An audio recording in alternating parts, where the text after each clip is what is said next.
What's going on, everyone? Welcome to another episode of the cast right here at Celestia Radio. It is your host Matthias, usual. I really slurred my words there.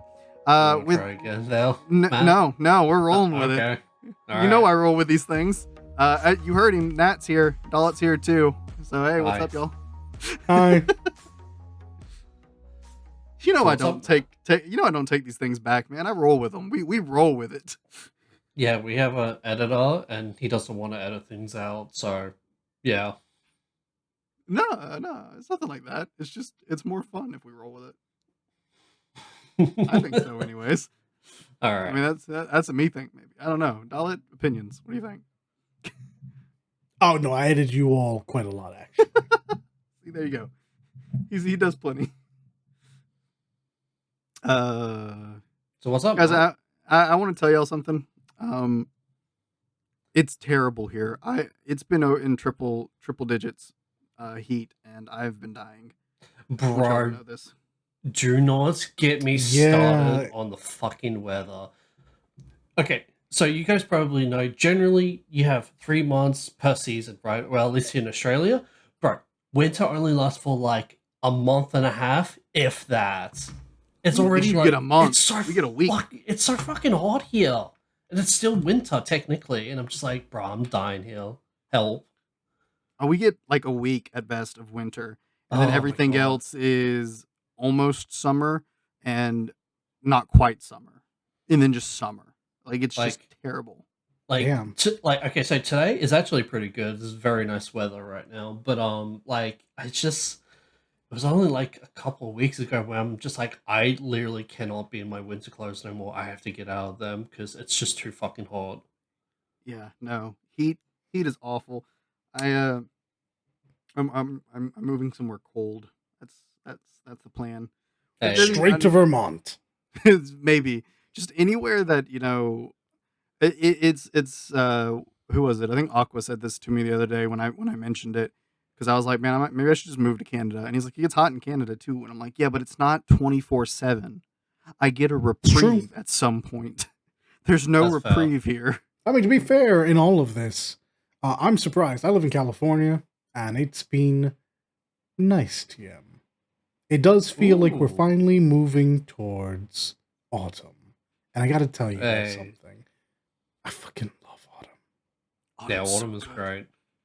Yeah, Autumn's it's my so good. favorite. That transition Yeah. from summer heat all the way to that not quite winter coolness, but like it's getting there, and you're like, it's both. It's just this nice heat and coolness together. It's fucking. Oh great. yeah. Autumn's also like if you're in a place with like trees and that actual experiences the seasons, it's the prettiest with all the Yeah. trees being different colors and everything. It's so Mhm. nice. And if you're a white girl or a white girl adjacent, you get your pumpkin spice latte. It is the season of pumpkin spice. Yeah, I guess there's that. Not my cup of tea, fucking but I really don't like pumpkin as a flavor. I don't care Yeah. for pumpkin. Period. Yeah. So Yeah, so I've had to endure endless amounts of like mockery. Like there's the pumpkin spice this, the pumpkin spice that. How can't you think that pumpkin pie is the greatest pie? Very easily, mind you. It's not a Dutch apple pie. Mhm. Specifically Dutch apple. Apple on its own is okay. Dutch apple, so good. We used to tell my nieces that the sweet potato pies we made around fall were pumpkin pies, so they wouldn't eat them. So that left more for me. That's evil. And my sisters, my grandmother, my parents, none of them stopped me. They just were like, okay, and I was just like, yeah, it's pumpkin pie. Y'all don't want that.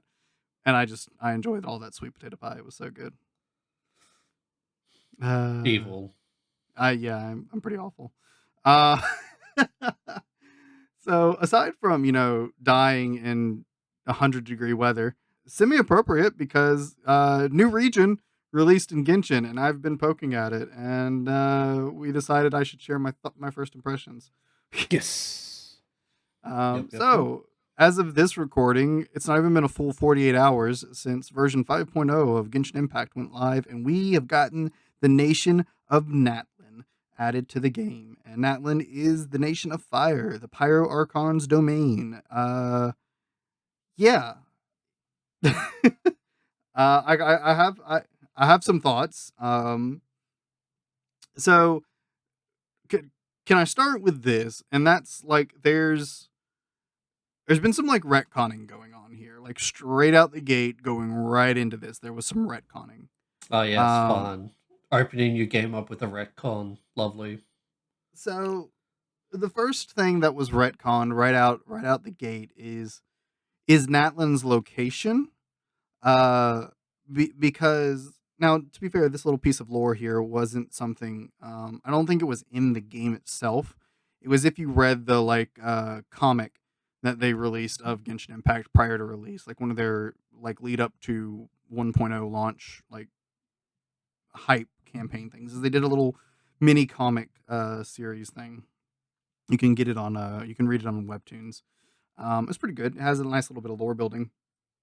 Some of that lore building ends up being irrelevant as the game proceeds.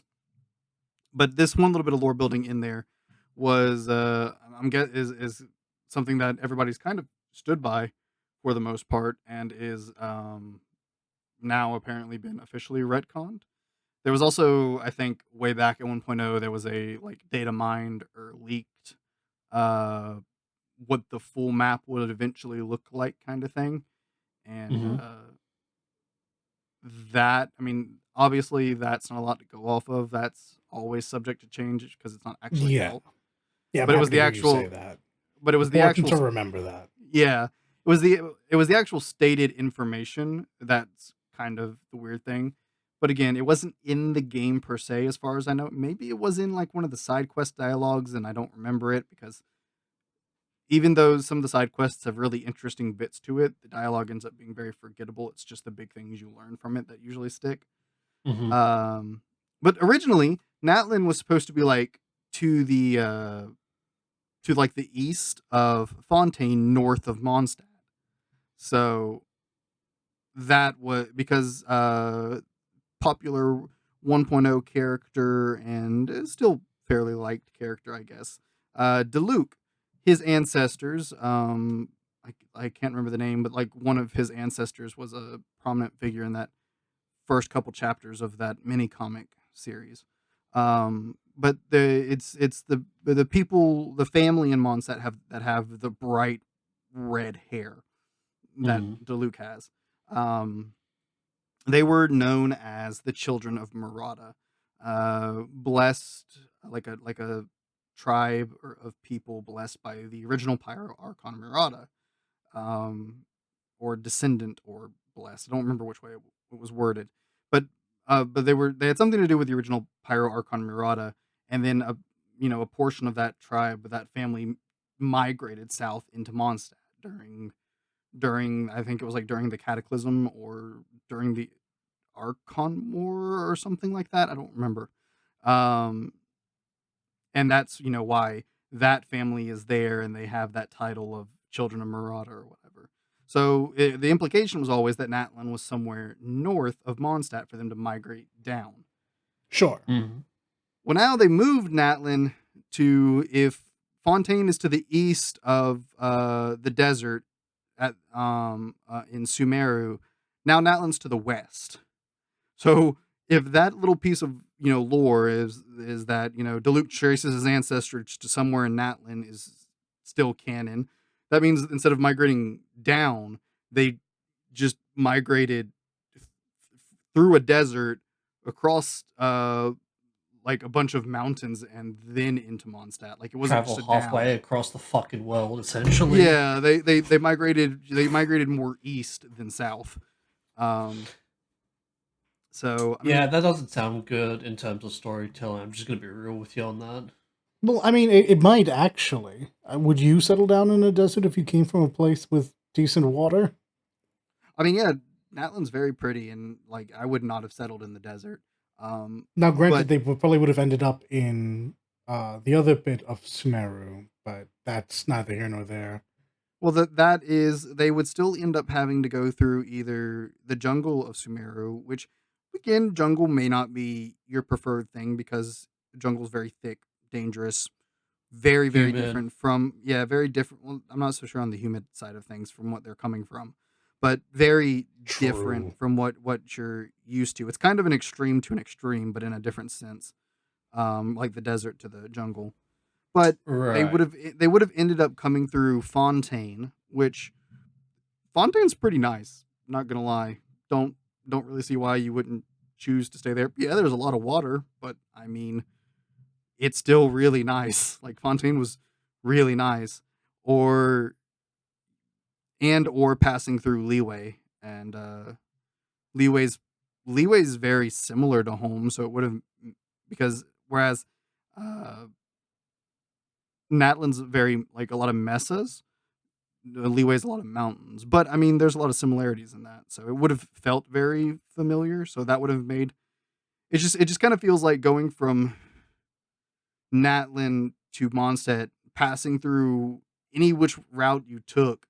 It just Three kind to of feels five like fucking pieces of land, pretty there's much. just there's a bunch of different regions, and some of them would have been really solid options. So it's just like, so why did you keep going? I mean, I guess maybe the peoples didn't accept you, whereas the people of Mondstadt did. But at the time period that they arrived in, Mondstadt wasn't really the city of freedom it is when we get there. That is so accepting of people. Right.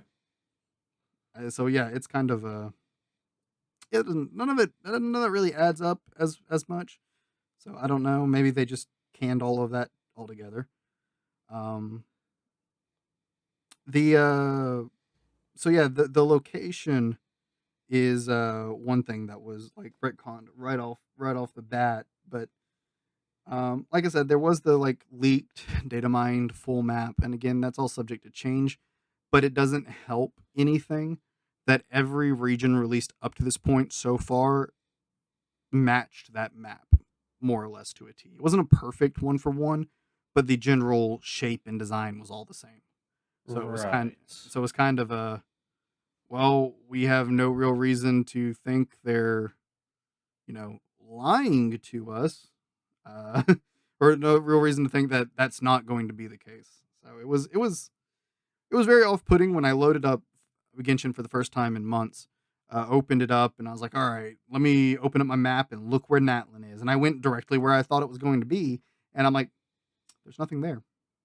And I'm kind of looking around, and so I'm kind of like looking Where the around. content at? Yeah, I'm just kind of like moving my mouse like over to north of Mondstadt. I'm like, well, maybe we got to come in through another part of Mondstadt or something. So I went over to Mondstadt and I looked. I'm like, there's nothing there. And I come down to Leeway, and I'm just looking over here in this general area, like north of Mondstadt, east of Fontaine, looking for something. And I'm just like, there's nothing. Why? Where? Matt literally went DMC for Dante. What the hell is this?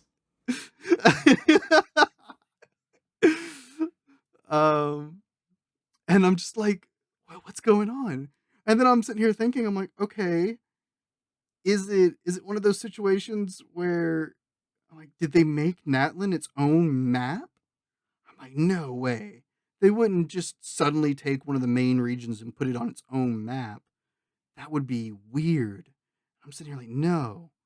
And I'm just thinking and I'm thinking, I'm like, and finally I have the thought, I'm like, did they move the region? Is it not in this area? And I'm like, where would they?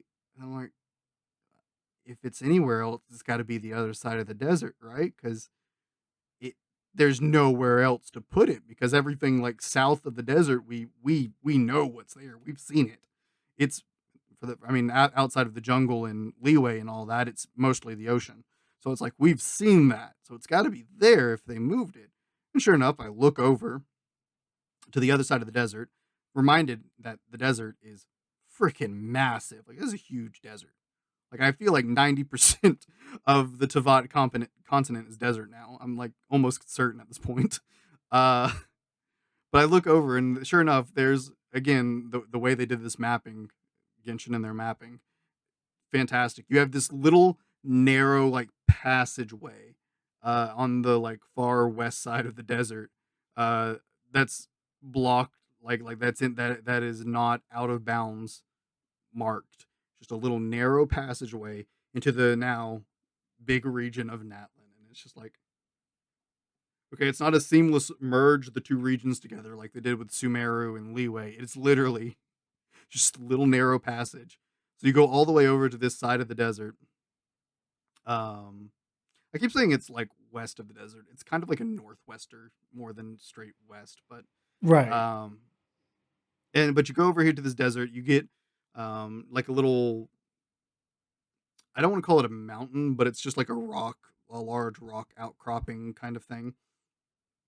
Um with like a which there's no reason you couldn't climb to the top of it, I assume, but there's like like a crevice in the middle of it that makes a small little passageway. You just walk through this passageway through the mountain and you come out on the other side and you see this kind of um I guess you'd call it like a wetland. There's just this like wetland into the vast colorful mesas of Natlin. And hello, this is Natlin. We're in Natlin now. So Hi, I welcome haven't to Natlin, Matt. I'm yeah, Matt.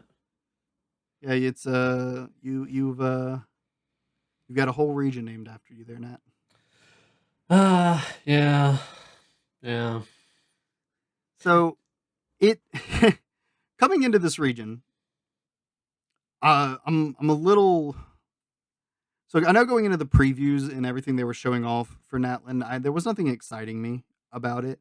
None of the characters really spoke to me. The most interesting out of all of them, I guess, was maybe the Archon, or the one we presume to be the Archon. Um, from everything I've seen, is the Archon. I'll get into that in a minute. Um, but but even then, her design kind of weird to me in some ways. But yeah, Oh. none of these characters really spoke to me. So I had no real excitement for the characters or anything like that.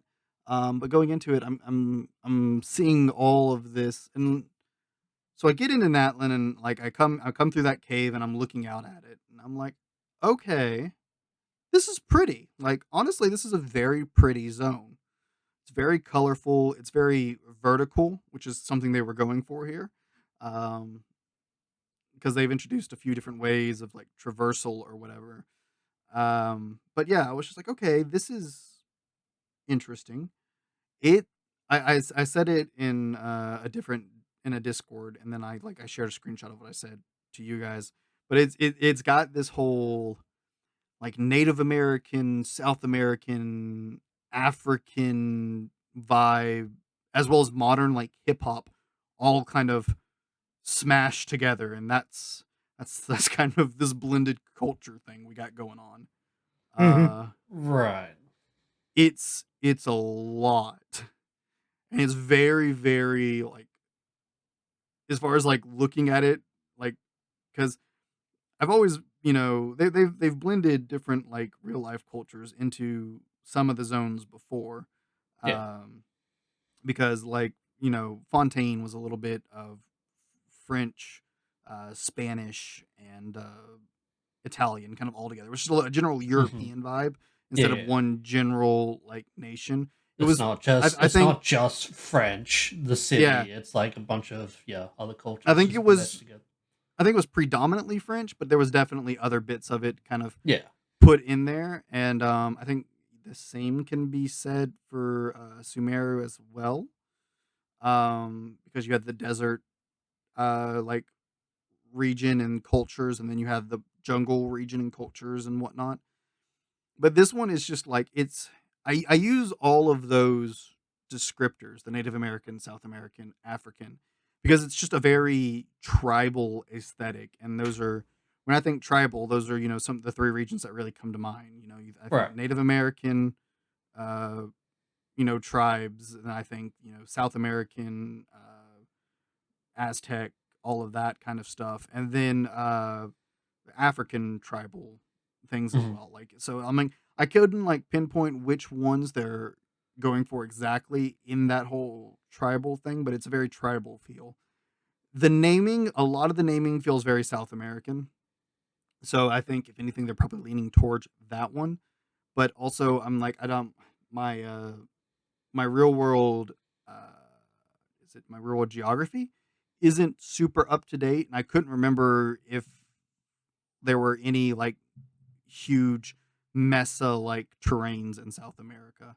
I know there's some desert esque terrains in South America because there's like the Nazca lines and whatnot in South America, and that's kind of a deserty region. But I'm like, I couldn't remember if there was any mesa like regions in South America, and I'm like, I think there are in Africa, so maybe that's another inspiration they're pulling here. So there was a lot of things they could be pulling from, and I wasn't able to nail all of them down right off the bat. It was a very tribal aesthetic, but the heck, oh, it was a very tribal aesthetic mixed with like a modern hip hop R&B kind of All right, hold on, rap. hold on, hold on. I'm sorry, I got the worst whiplash. I wasn't expecting you to go there. Didn't realize that's what we were going for. What? Yeah. I was in on it. I was like, yep, yep. This is all culturally in keeping with what I saw from like the 2 pieces of trailer material. Cool, cool. Hip hop and R&B. What? Really? Is it supposed to be modern, or is it supposed to be like? That's kind of the weird thing, right? Cuz a lot of the clothing that so you get a few so depending on the like tribe Is it we're talking. streetwear? So yeah, depending on the tribe we're talking about, you get very tribal looking clothes like Molani, which is the current new 5-star up on Banner. Uh Cute girl uses hydro, rides a shark, does like has like a shark theming or whatever. Oh, She's gonna I've get seen like her. Yeah, yeah. yeah, she's got like a coastal tribal attire, and she's because she's from a coastal tribe. So Right. okay, yeah, I get that. Um, the first character you meet is like they live like in this really cool little like village town that's built in like a crevice of like two mesas, and it's like built on the side of the mesas. It's really cool, but she's got like a modern streetwear like jacket tied around her hip, just a somewhat tribal top, but then you got like that super Jesus modern jacket Christ. tied at the hips, shorts, like a pair of kicks. Is what they look like, and that's what she looks like. And then you get Hey, yo, another guy. she got those Air Force Ones on? Let's go. Yeah, and then you get to the other guy Yo, that you Natlin meet. and the Big Steppers. You get to the other guy, and dude's kind of wearing like uh very similar to like a tracksuit, but like he has like the top Oh tied my off at the waist god! It's and is wearing this. just like just a normal top.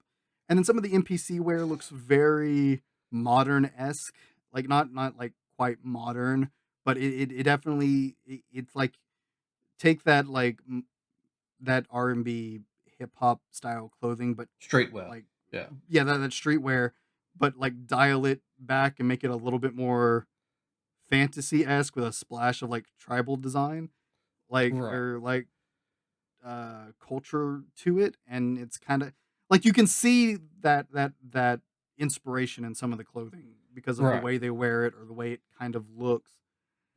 And then the thing that really let like brings that part of this like front and center is so you have these big beautiful mesas which are naturally colorful, Uh huh. and on top of the colorful you have these tribal things, and they were doing like a tribal cave painting, uh like cave painting thing, right?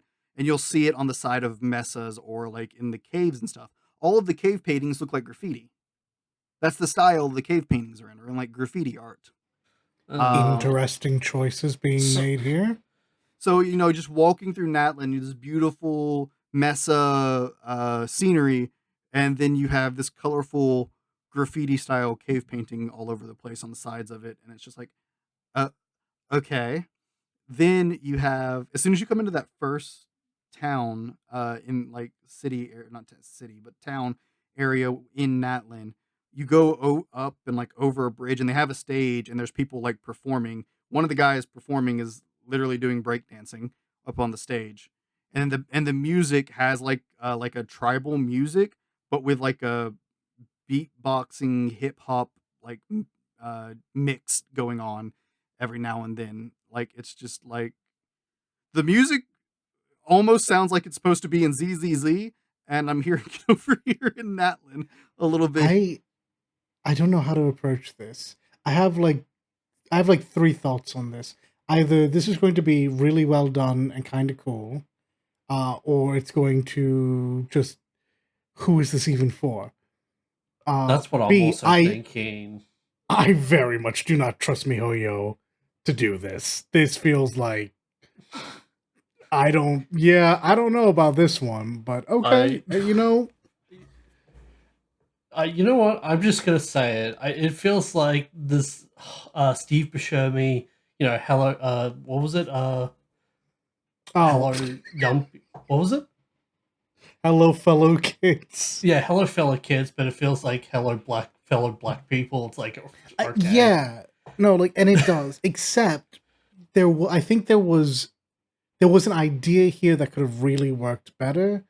I feel like a lot of people don't actually know what African culture looks like, and no, I don't mean African American, because they're not pulling from America in the well, they are, but they're not pulling from that aspect of America. Yeah.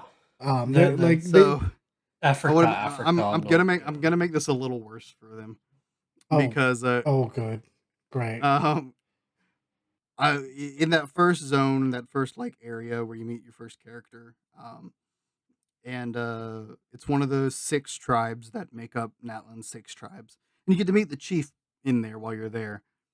The chief is like middle-aged black guy, like very like it's the darkest skin I've seen on a character in Genshin. Period. Like he's dark skinned, so I mean, very clearly supposed to be a middle-aged black guy. He's got shades on. He's got this like weird tribal but modern streetwear style clothing going on.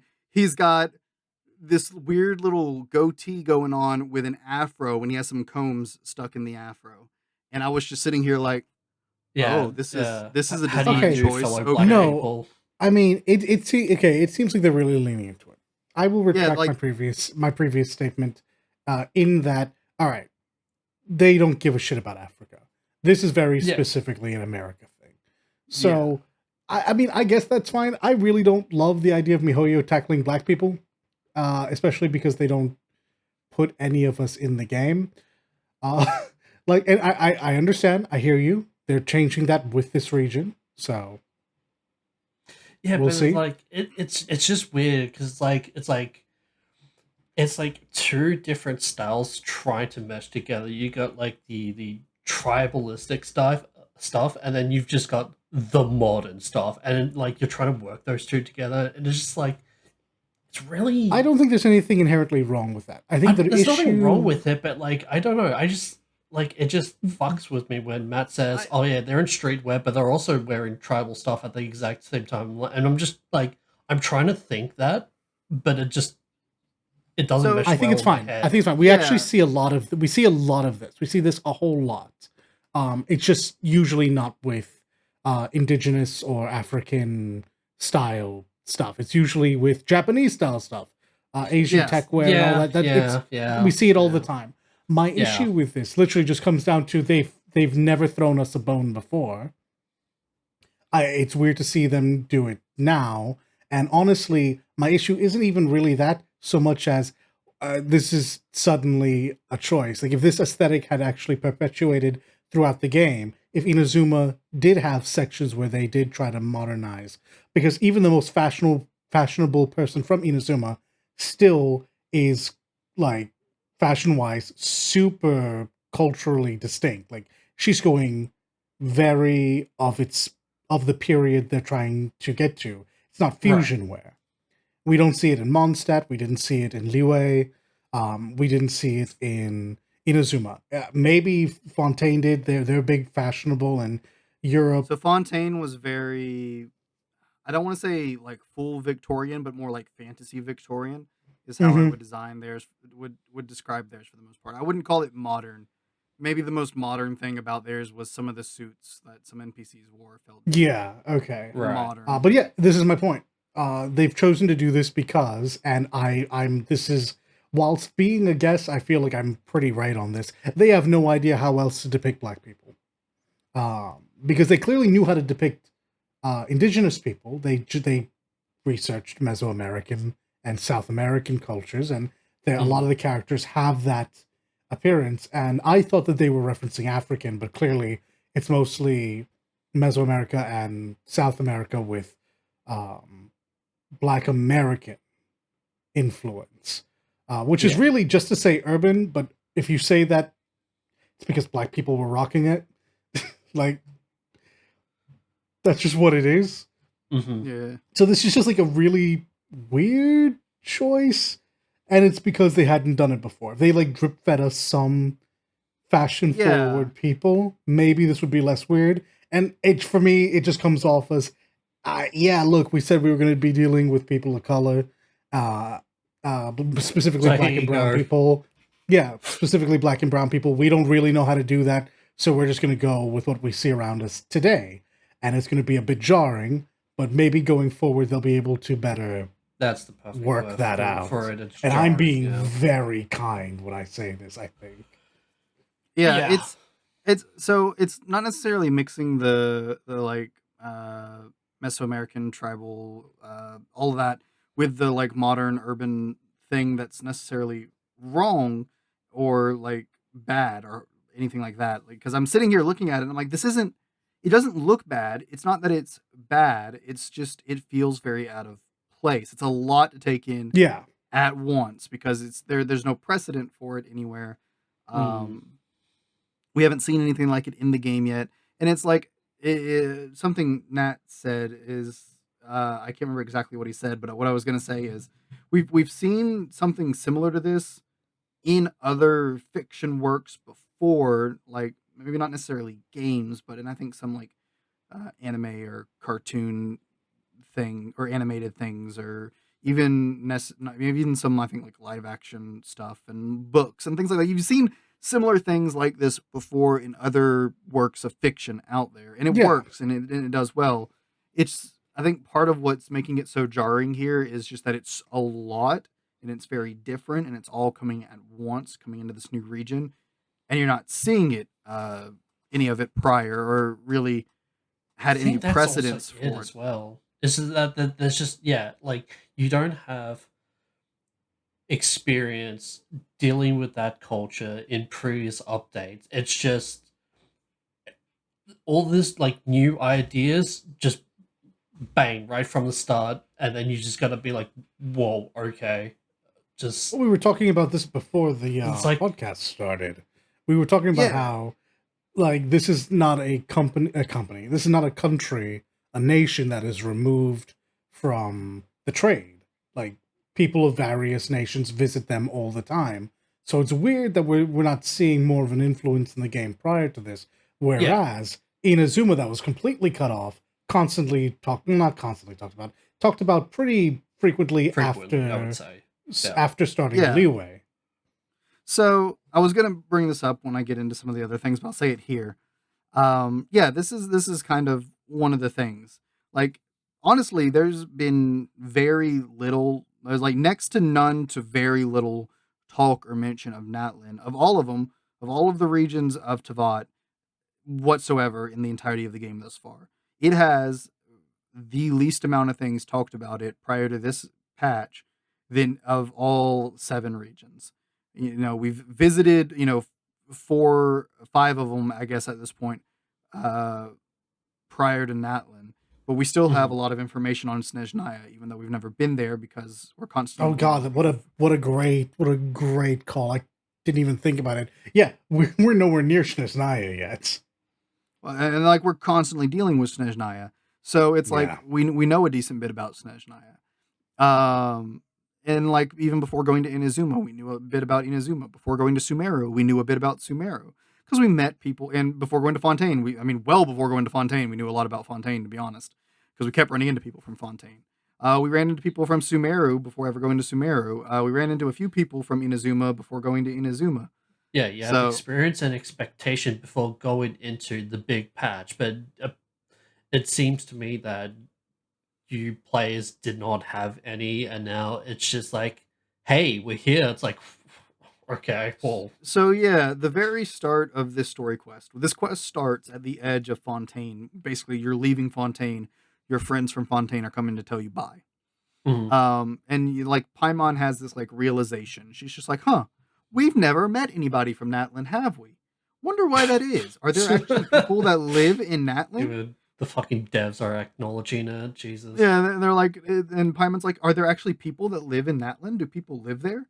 And one of your friends is like, yeah, people live there. It's just the people from Natlan are very, they love they're very, proud of their culture. They love their culture, and they don't leave Natlan very often. They're very at home in Natlan. They love and like respect their own culture, and just they don't leave.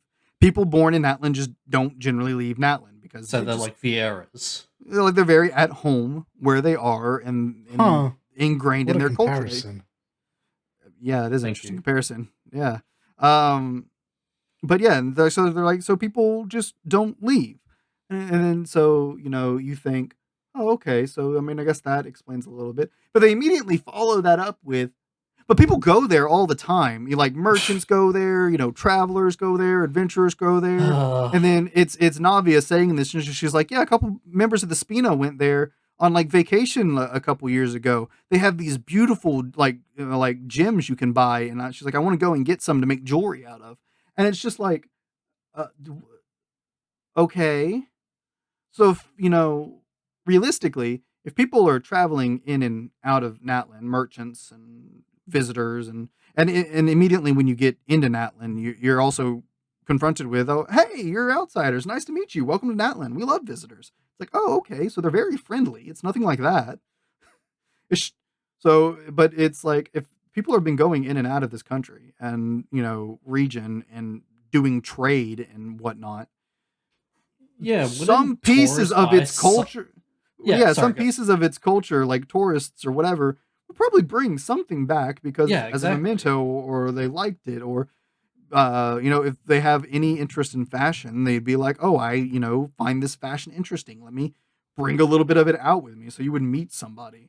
But honestly, the big thing that fucks me up is, and Nat, I'm so pleased to hear you use the Vieira because that actually adds so much clarity in my mind. There were 3 Vieira in 12 that purposefully were designed to not be there. There was Fran, there was Kitchern, and there was Kitchern's little sister. Mierne didn't leave. She just wanted to go where Fran was. Now we're entering my fucking brain rot, stuff that I know about.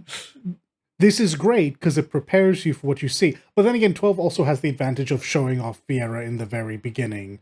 Showing that they are also part of the greater life in the city, and that the ones that stay in the forest are very different. Having that rep early, not necessarily at the beginning. 12 was a game that had its whole story prepared from the outset. Genshin's a live service. So having a character show up, or having a few characters, I think the more you show off before, the stronger this is. Having characters show up early really preps you for what's going to come next. In this particular case, it's literally everything. Natlan has a lot of culture to cover that isn't broadly covered by Asian or just Eastern games in general. I'll be nice to you, MiHoYo. This is not just a you problem. Damn, you'd be nice to MiHoYo. Yeah, only kind of. So having like 2-3 Nat reps would have been great. Yeah, I agree with all it. Yeah, I agree. Like even just a simple NPC merchant or something, right? Would have been nice, like, because we got that with a lot of the regions. Like we've at least met some kind of like NPC merchant or something beforehand to do a little bit of the introduction. But it's not that they do any of it badly per se or anything like that. It's just that this is all just right, like different, fresh, right from the go, and it's a lot to adjust to real quick. Not a bad thing. It's not like it's just kind of not used to it. So it's just kind of weird. Like I said in that like picture, I was like, I don't dislike any of it. It's just it's off-putting just suddenly having all this new stuff to interact with, because it's like going into every region prior, I had some kind of idea of what to expect. Sure, Like, exactly, and that's exactly. me, and I don't do all of the event missions, all of the side missions. But I was still able to have some kind of idea of what to expect. And I think I like sort of expected the like Mesoamerican, the like tribal kind of thing. It was that blend of the tribal with the like urban modern hip hop aesthetic thing that really kind of threw me for a loop there, because I just wasn't expecting that. So Right. like there was parts of it I kind of expected, but it's just the way they presented it, threw me off. But I don't necessarily dislike any of it. Like it throws me off, but it's not done poorly. Like I said, the music is I kind of like the music. I'm not gonna lie, I like it more than I thought I would. So like I'm really kind of sitting there bopping my head to it while I'm chilling in the zone waiting for something. So I'm like, hey, this I kind of dig this. This is kind of cool. Yeah. Yeah, I should be clear. All of mine is coming from a very what I'm hearing standpoint. I haven't played the new Yeah, stuff. same Don't know here. what's going on there. It could be great.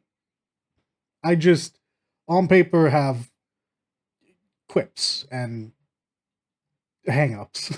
It just doesn't, the introduction slash presentation of it just doesn't sound good, if that makes sense. But all that goes away.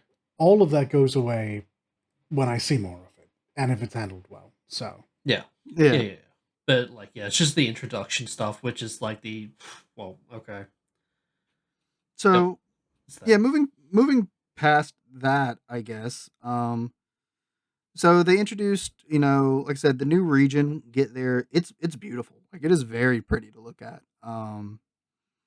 They introduced some new like gameplay travel mechanics. Do we Which use zip wires, zip lines? so no, no, like those were already in the game. Oh, there's a native type of species to Natlin, like indigenous like wildlife. Um, they're like they're somewhere as like a hybrid between dragons and dinosaurs, which I thought dragons were dinosaurs. No, I'm fucking with you. well in real life, yes.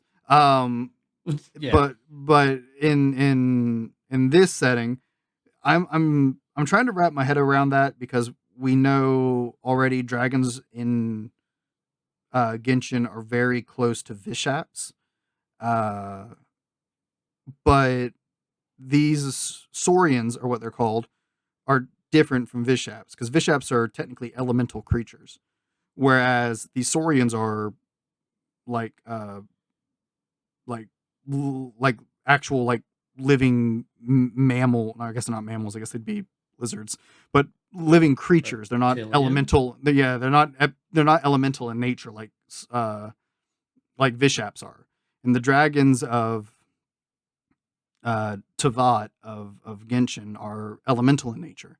So it's a little weird, and I would like a little bit better of an explanation of how that works, because if Vishaps are like the lowest form of dragon and descendant cousins or whatever to actual dragons in Tavat and in Genshin Impact, these Saurians, which are called, descendants of dragons as well, what is their connection? Like, if I guess Vishaps are the elemental descendants, these are the physical descendants. Maybe I don't They have really know. 4 legs and the scales. Yep, close enough.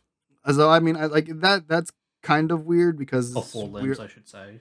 we already have like a dragon like pseudo relative in the world, and they're different from these. But we meet Mm-hmm. you. So the new mechanic is you get the ability to take control or transform into different Saurians and use their natural abilities to traverse or whatever.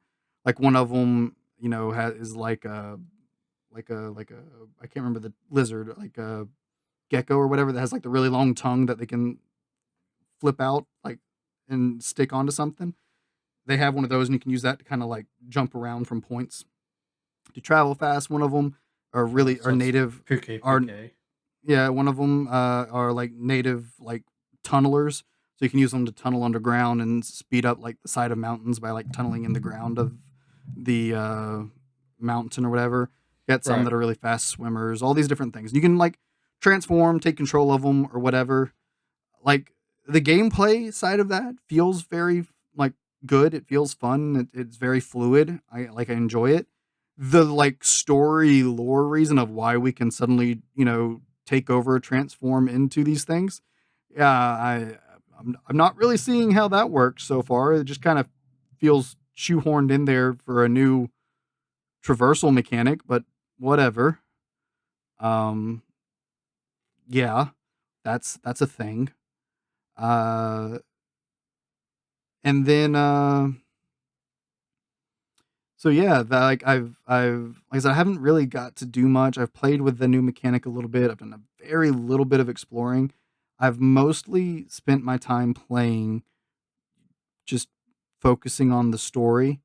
Like I said, none of the characters really interested me or had any excitement towards me going into it. Now that I've met the characters, I'm I'm at least okay with them. They're interesting characters, like their actual character.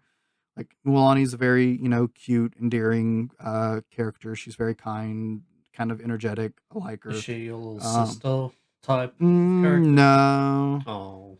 No. We do have like one of the like kid like characters that is serving like a little sister role because we're kind of mentoring her so far. Damn, this just sounds like fucking Dawn Trail.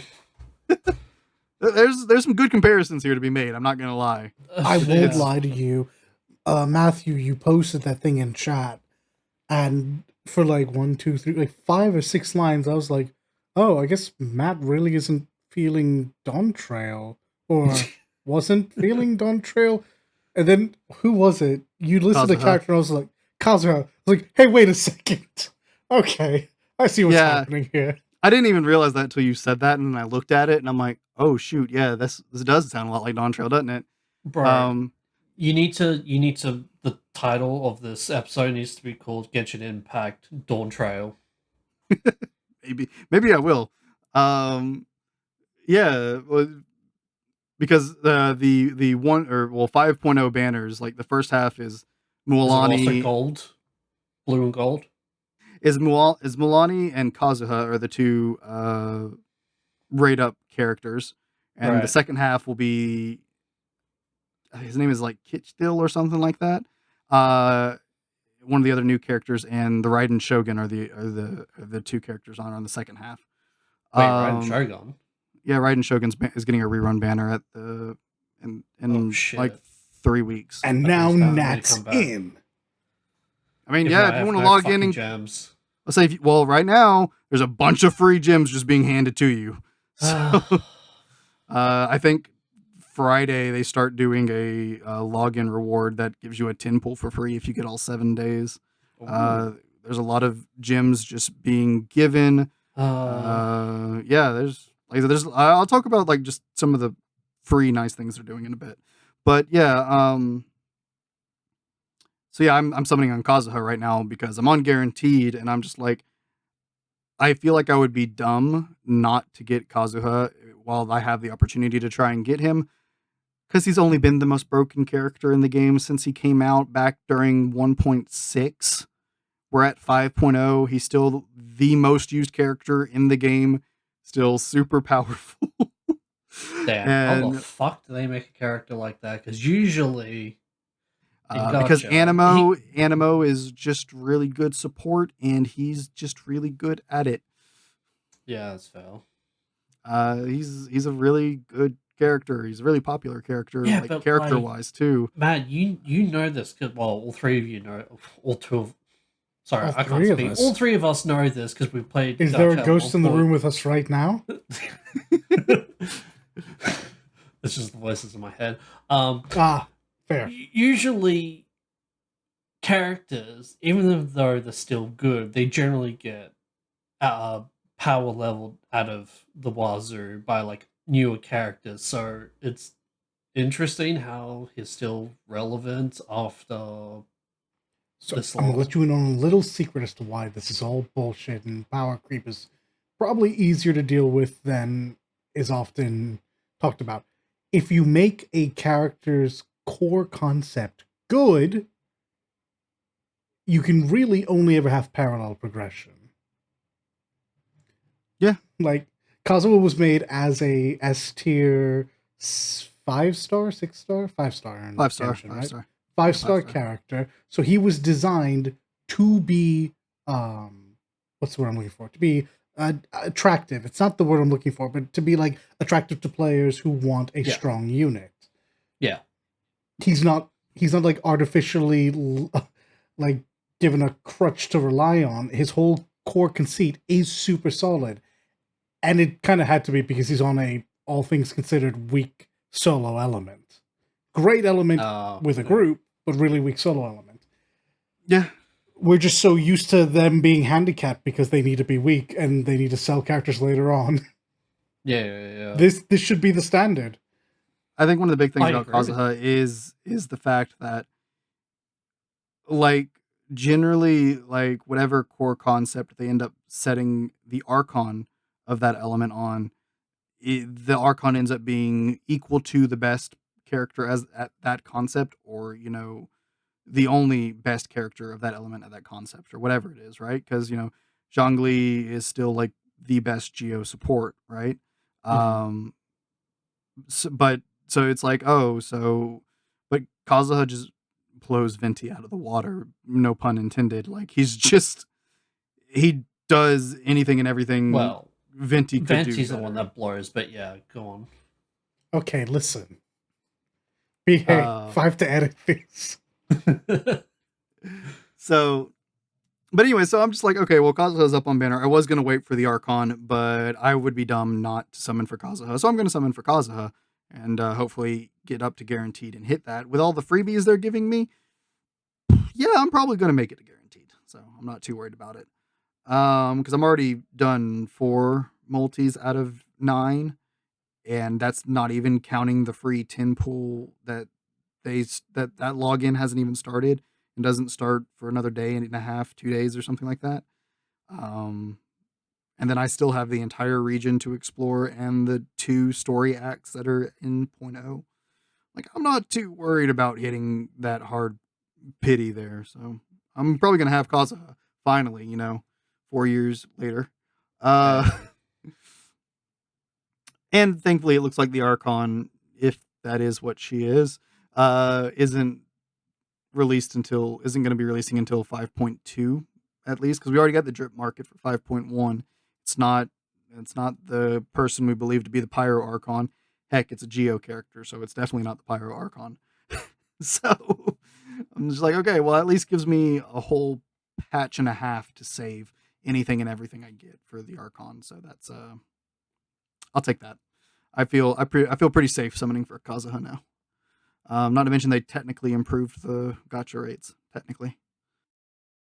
Wait, they improved it? Technically. I'll get to that. I don't believe that, but okay. I like the big old asterisk. I'll get to that. So where was I? So yeah, I said goodbye to the friends in Fontaine. I went to Natlin, showed up in Natlin, and I met the characters. Like I said, wasn't interested in any of the characters going into this really. I think the Archon, she was the most interesting to me technically. And that was only really because she was an Archon. Still not a huge fan of her design. Like, at least her like attire. She herself is fine, but her attire I'm not a huge fan of. It makes me think of like a biker gang suit, and I'm just like, this just feels weird. But she was probably the one I was most interested in. Definitely wasn't interested in anybody else that much. But I mean, I'll wait to see them in game and get a better look at them to really judge. But I've started meeting the characters, and also like I'd seen the gameplay for like a few of them as the leaks were coming out for like the first two that were coming out. Gameplay didn't really astound me or anything like that. So yeah, I didn't really have much interest in the characters. Having met them, I'm like, okay, at least your characters are nice. You have the kid who's just, feeling the pressure of the fact that she's like 14, 15, and having to compete Mhm. with all these adults in this serious competition. She has a lot of responsibility to bear, blah, blah, blah, blah. Like, she's a really good character. I dig that. You got Milani. She's, very cheerful, very happy character. Not like Yoimiya, super energetic, cheerful, but she's just a very positive person. I generally like Milani. She seems nice. She's warm. I'm warming up to her quite a lot. You got Good, the other good, good. guy. I cannot remember his name. It's like Kitch still or something like that.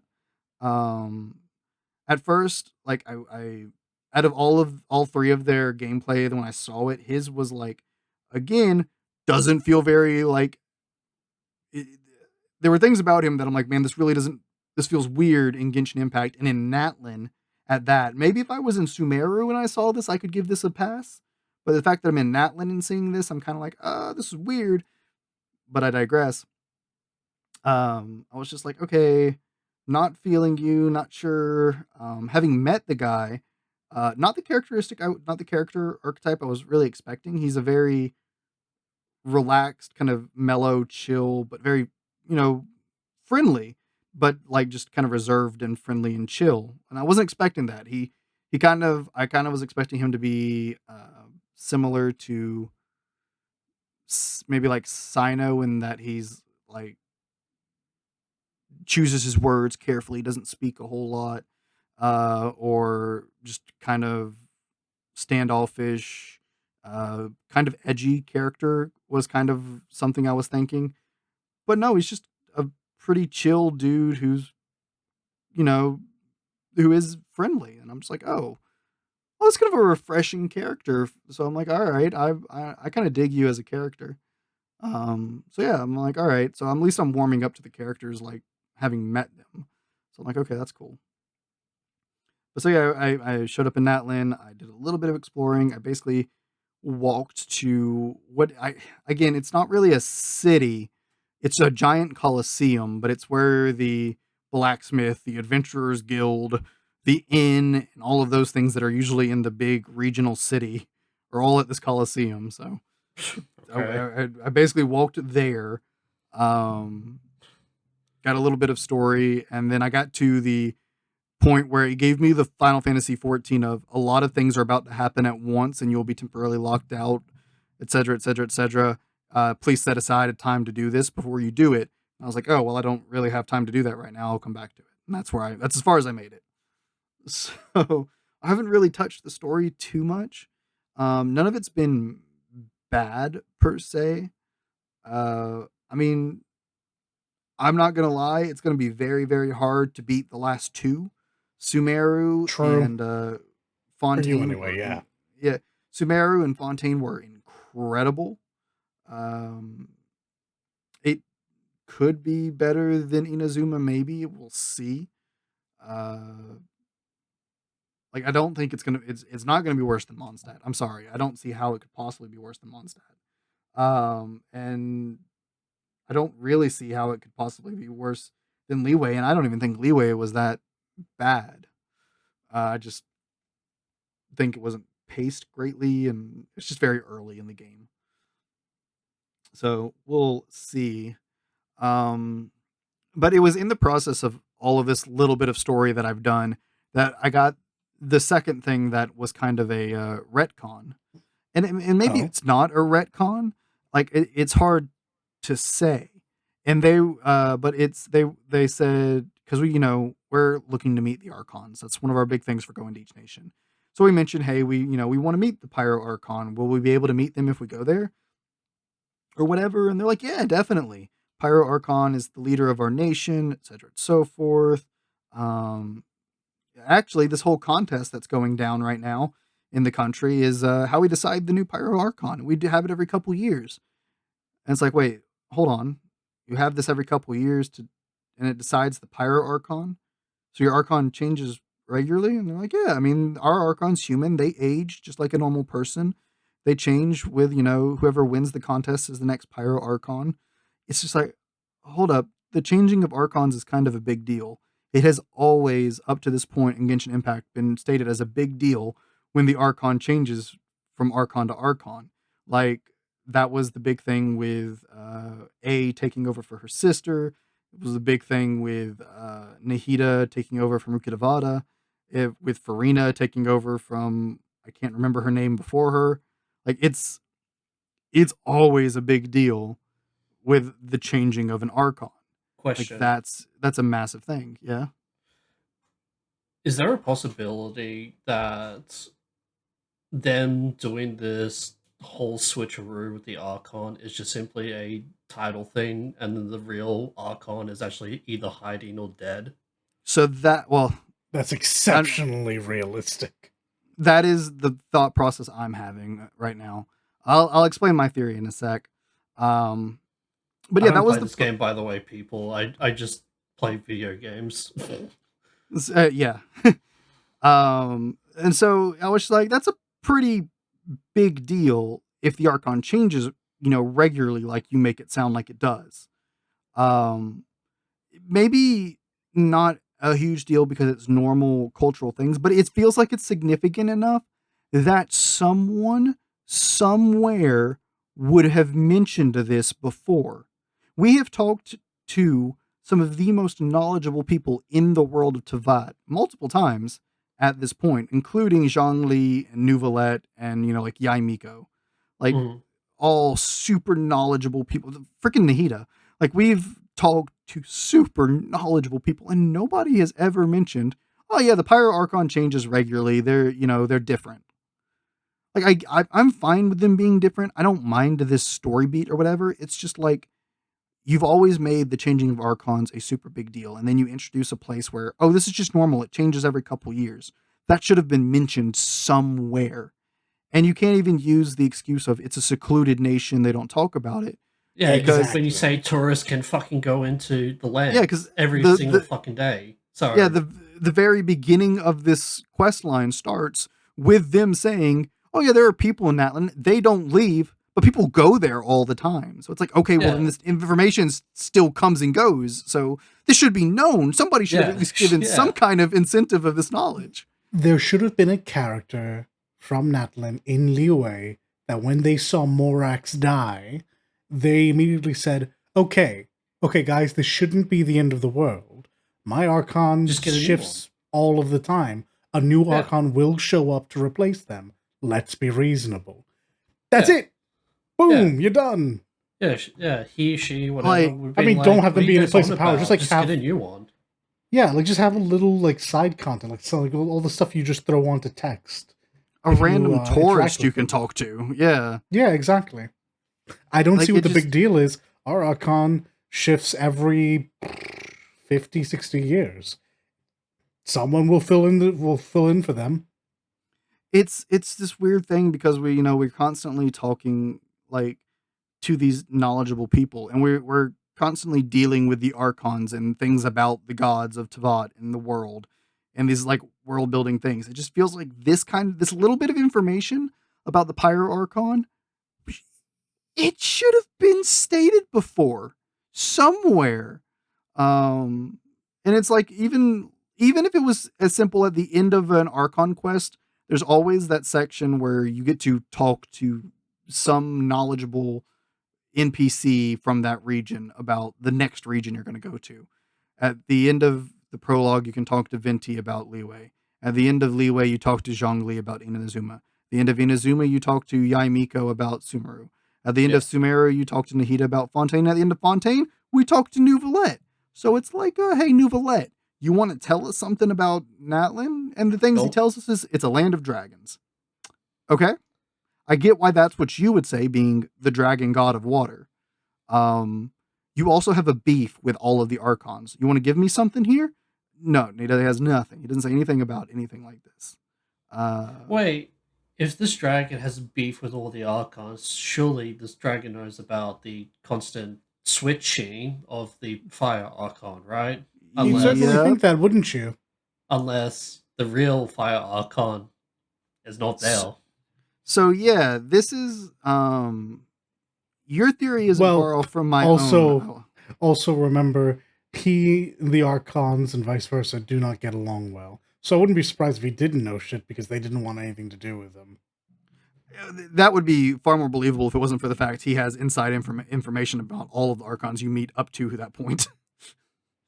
Like Well, he no, this is my knows. point. Because they switch off so often, he may not know because they don't engage with him. I guess that could be fair, yeah. But it's your theory isn't far from my own. I haven't, like I said, I haven't progressed the story super far.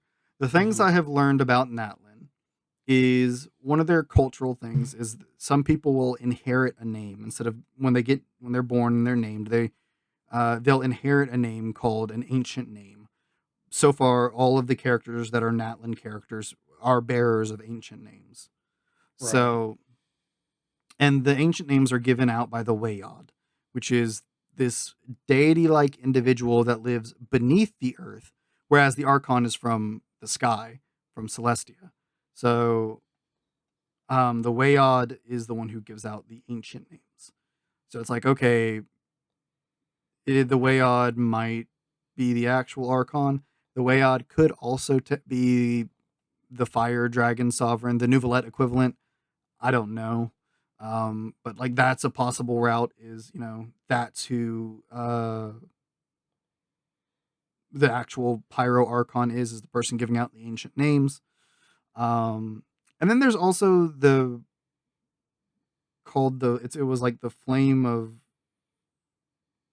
the ancestral flame or something like that, and it allows the whoever the current Archon is able to use a power called the Ode of Resurrection through the ancestral flame, so that if somebody dies if an ancient name bearer dies during the competition, they can use the Ode of Resurrection to bring them back to life.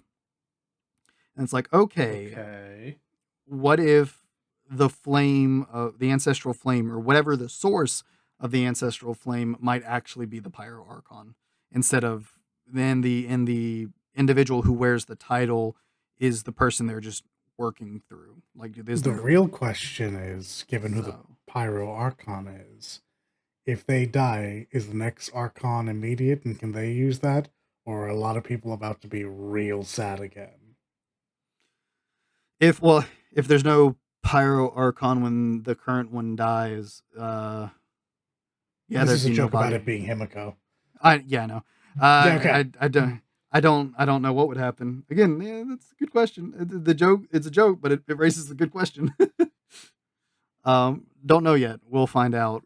So Meanwhile, it's hire us for storytelling jobs. please, I can No, write a good please, story. please don't. I don't No, like that actually hire me. responsibility.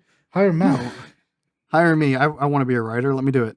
So So that kind of work ethic. Not for a writer's room. I'm not strong enough. like I have theories already, and it's just like I want to meet the Pyro Archon. I want to learn a little bit more. I really don't know where they're going to take this, what they're going to do with this. It's like I get like it's the Pyro Archon is human. I like that angle. I really do like that angle because, all of the Archons up to this point have very much not been human. Venti was a spirit. The Shogun and her sister were yokai technically. Zhongli, we don't know what he was technically. The best assumption is he's whatever the Adeptus are.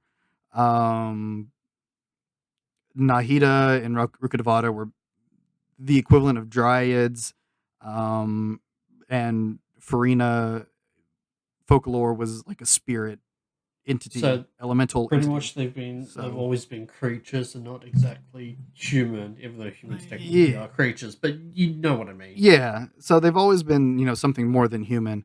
So I'm totally cool with the idea of, one of them being human, of the Pyro Archon having always been a human.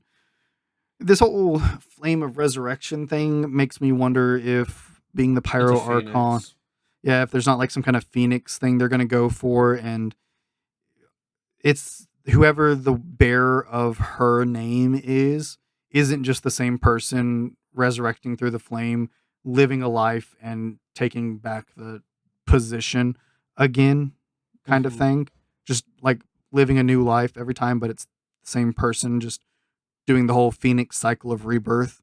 And in that like interim when they're still young and growing, somebody else holds the title for a while. I don't know. So there's a lot I don't know because I am very early in the story, but it's just like there's already so many things that are kind of conflicting with like pre-established lore knowledge things that have kind of thrown me off already, that I'm just kind of like okay, what do now? What this mean? Explain. And before they retcon that the Archons have been human this entire time. Ooh. No, it's not happening. Because that raises too many problems with Zhongli. It raises a pretty big problem with Venti. Yeah, like all of the Archons thus far, we know their backstory like to a T. So them not being human, well, technically Farina is now just human. So I mean, but she wasn't. Is now just, wasn't she always? So Farina, Like, isn't that the big twist reveal? Technically, yes, she has always been just human. But what you learn about the people of Fontaine is that the original Fontanian people were originally Oceanids. That Yes. the original Hydro Archon turned into humans. Folklore, Farina was one of these Oceanids that was turned into human, but she was particularly close or something like that, or was the last one to turn, that the previous Hydro Archon turned or something like that. I can't remember the exact detail, but I thought they were already human bef- by then. I didn't realize she was like first generation. We just turned human. That makes a lot of sense in hindsight. She was like, in whatever way, she was close to the previous Hydro Archon, or she was the last of the ones the Hydro Archon turned before she died, and was chosen to be the next Hydro Archon. But it was a weird like split, whereas the Folklore was who was chosen, and Folklore separated herself from the human body that was Farina, and so that left Farina, who was the human body, and then Folklore, which was the Archon and all of that. That they were used to be one person, but they got turned into a human from an Oceanid by the previous Archon, then became the next Archon, and then she separated her Archon spirit self from Farina. So, yeah, that was kind of, so it kind of is in that state with, so what exactly are they, kind of thing? I don't know. She should have just become human if she had stayed combined with her Archon identity.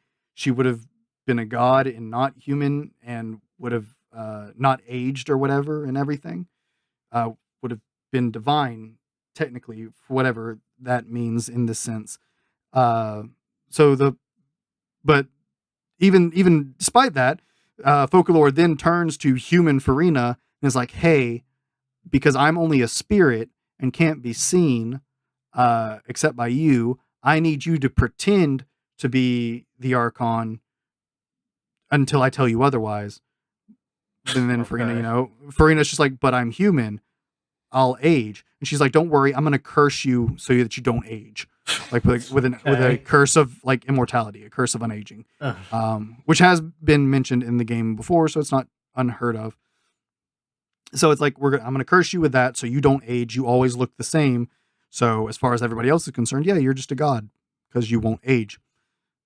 Whereas Farina was just a human that didn't age. Like, there was none of that like divine constitution to endure like hundreds of years. because there's that what is it, the philosophical question of, could a human actually live forever? Would the wear of time wear on their mind, or living longer than humans actually do, would it affect your sanity, kind of thing? um but yeah, so Farina was just a human. Farina was just a human who had to endure the 500 plus years of pretending to be the Archon and leading a people and having none of the powers, none of anything. She was just a person. I love Farina's story. I love Fontaine's story. It's so good. It's so well done. But yeah.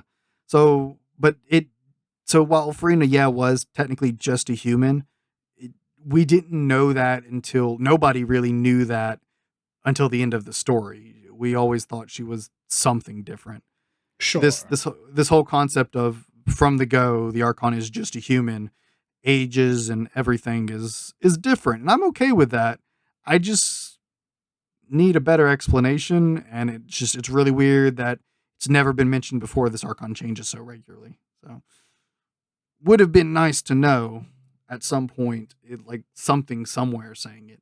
Maybe one of the hundreds of little book entries may have said something, but as much as I like the lore of Genshin, I didn't go through reading all the little book entries, so I would have missed that. Yeah, no, you would actually go insane at that point. So yeah, I don't hate 5.0 so far. I have some quips with it, sure, but overall, I think it's been pretty good. The gameplay's been fine. The region's very pretty. The story hasn't done anything amazing yet, but I mean, I am really, really early into it. But the zones exploration's fun, gameplay's fun. The new characters, like their appearance wise, some of them I like more than others. Gameplay wise, the two that I've been able to test out in the test out section, um, not my cup of tea. Mualani's okay. Again, not my biggest, not the funnest characters I've played in Genshin by a long shot, but they're not terrible, I guess. Characters as characters themselves are definitely fine. So interested to see more of the story when I actually get to play it. Yeah, and then there's been the other quality of life system changes that they've added with 5.0. This being an anniversary, I guess this would be the 4th anniversary being 5.0. Let's see, they're giving away a free tin pool over a 7-day login. It's very similar to this happening. This starts that login starts, I think, Friday. Okay. Matt not preparing himself for the Shogun race. Well, hang on. All right. Then there's another. Don't call me out like that. There's another tin pool through logins that comes out sometime during the second half of the patch when the Shogun's actually up on banner. I don't know when, but sometime during that time period, there's another tin pool that's going to be given out through login. Then there's a bunch of gems that were just given out. There's been a couple codes for a free 50 and 100 gems. The region of Natlin as a whole, and they stated this, they put just more Primogem rewards in Natlin than any other region has had altogether thus far. They finally figured it out. Yeah, there's just more Primogems to get in Natlin as a region than there has been others. Then if you finish the 5.0 Archon quest, so that's up to chapter 2 of Natlin. If you finish it before 5.0 is finished, you get an extra 500 Primogems, which is about a third of a pool, just as a bonus for completing it all within the patch. Mm-hmm. So But not a Nat, huge that ask. means you got to get to the end now. Yeah, I mean, for someone like Nat, who's really early in, that's a lot. For people that have been playing, that's a really really easy ask. Bro. I'm not in early game. I'm still at the beginning of the game. That's different. Yeah, that's a lot. I mean, to be fair, in the process of doing that, you would also get all of the gems of just doing the story. So, Well, all 500 gems from 5 fucking regions combined together total. I mean, if you did all of the main story between where you left off and Natlin, that would probably be enough to guarantee a unit. So, I fucking hope so. like, because I mean, the main story has been one of the most profitable sources because they're usually just longer. So this would just be a lot of that, and then Natlin just has 500 extra if you do it in a timely manner. Okay. Let's see, what were some of the other changes they made? This was before 5.0. They increased the amount of the stamina system. They gave you more to work with. It's not much more. They could have done a little bit more. If they did it just a little bit more, it would have been the same as the rest of their games, but it's still not as much as Star Rail or ZZZ. It's only 200 instead of 240. I don't know why they didn't just go up to 240, but whatever. There's more than one end game mode now, it seems. So that's more. So it's not just raid boss and that's it. It's not. Yeah, it's not just the abyss thing. So there's more gems to be got through that now. Technically, again, that was added before 5.0. But in 5.0, they're giving a free standard character from the standard pool. Oh, that's right. I forgot about that. Wait, can you get to Luke, or is it just You can get stars? you can get Diluc. Like It's that Diluc, is a Jean. What is it? How do I phrase it? That is a awful ticket, unless you're new. In which case, that ticket is amazing. Yeah, if you're a new player, that's fantastic. But it's only such a good ticket. It's up. That's up right now, and that's it's only available through 5.0 because it's a part of the anniversary reward kind of thing. I think I should go get that because I don't think I have Diluc. Or maybe I do. I don't remember. But if it's Diluc, Jean, Chi-Chi, Diluc, Jean, Chi-Chi, Mona. Not Kazuya. Not Kazuya, no. Diluc, Jean, Chi-Chi, Mona. There is one more general banner. I think I'm forgetting. Catching. Diluc, Jean, Chi-Chi, Mona, Catching, Tainari, and I forget her name.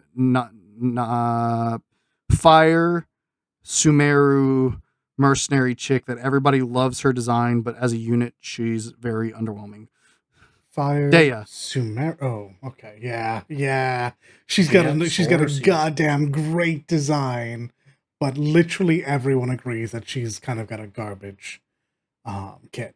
Of the lot, I mean, I think you actually have a bunch of really good choices.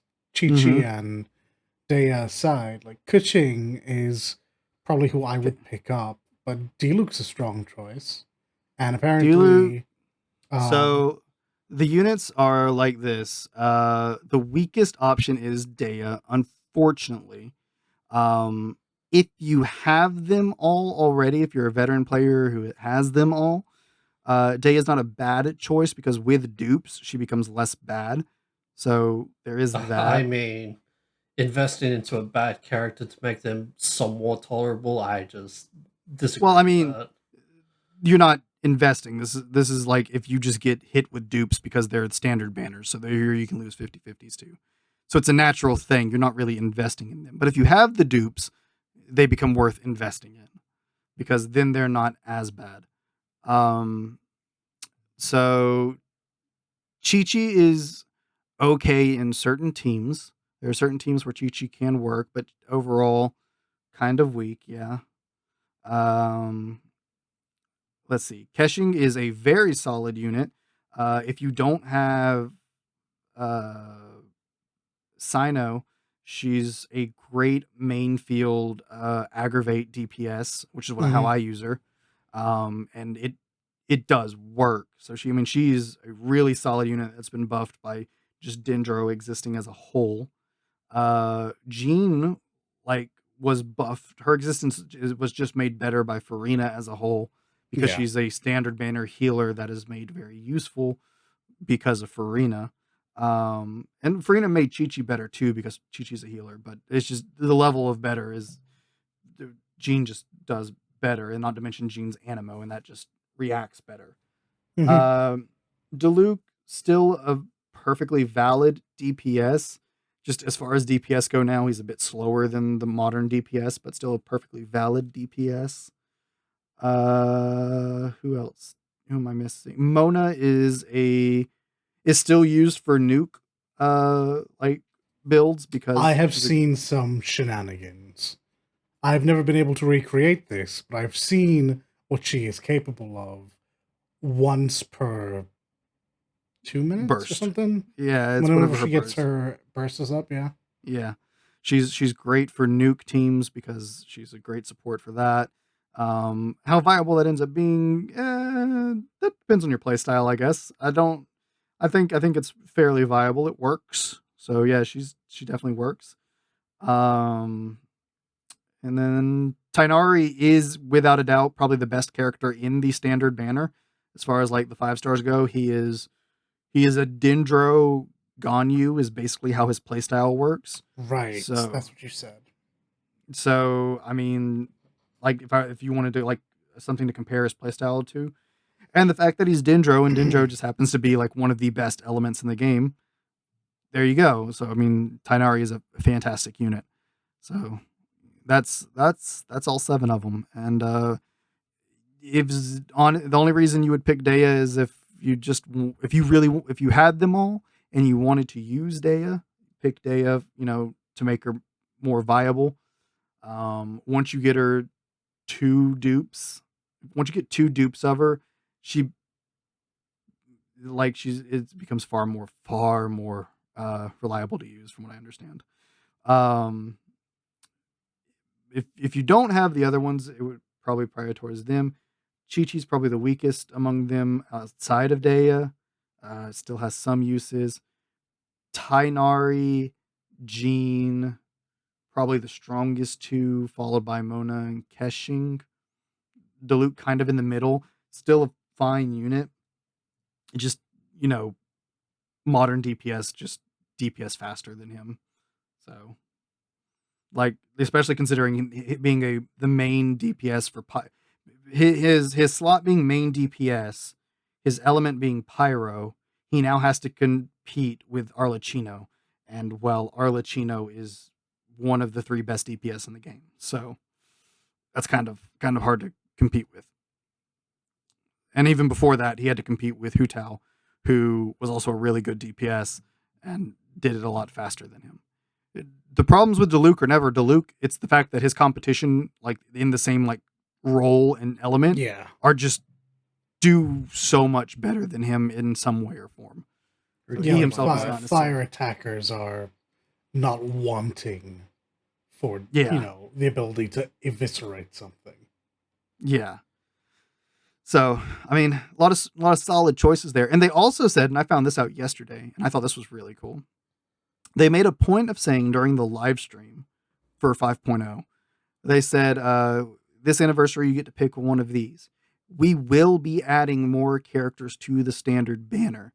And every anniversary going forward, you're going to get another selector like this with all of the standard banners, including whoever we add.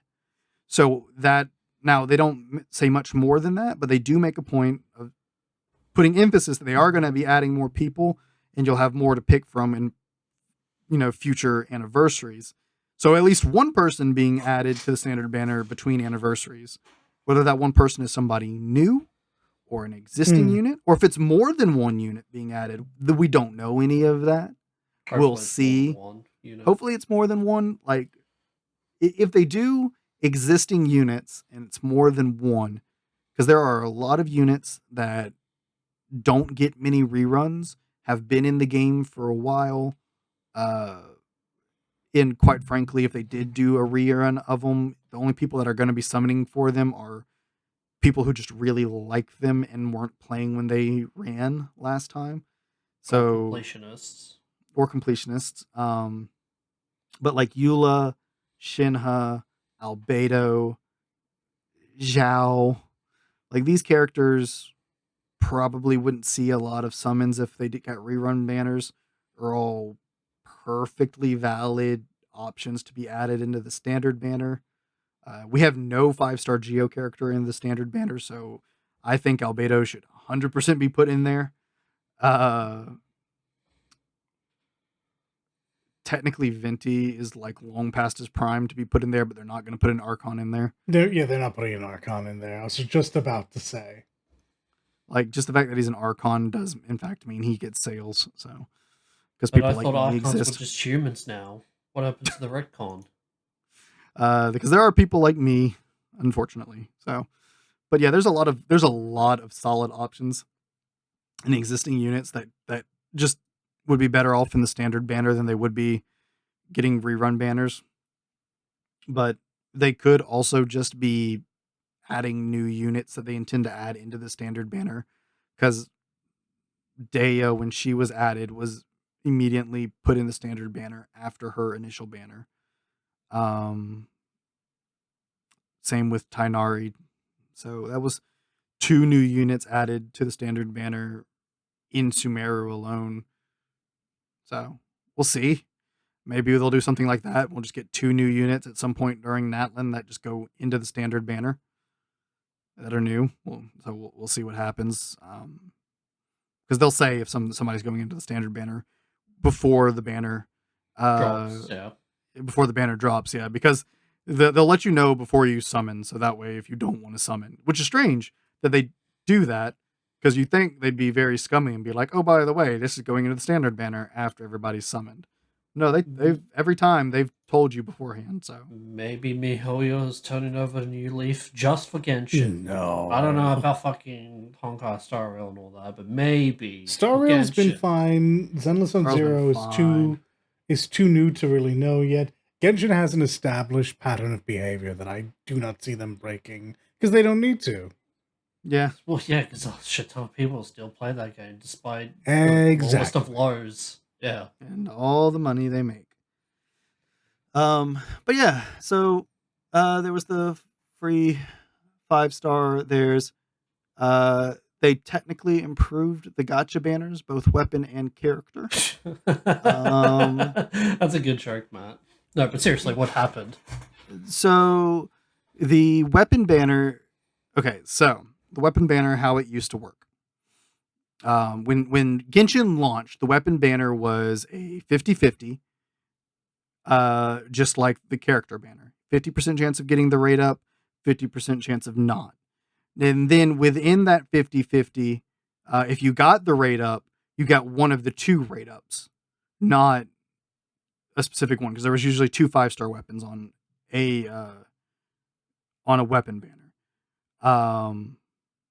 Well, no, originally because there was only 1 character per patch, so it would have just been the 1 5-star weapon. So it would have been 50-50 chance of getting the 5-star, not getting the 5-star. That's it. You don't get the 5-star, there's no guaranteed after that. You're still on a 50-50, and you keep doing that 50-50 until you get it.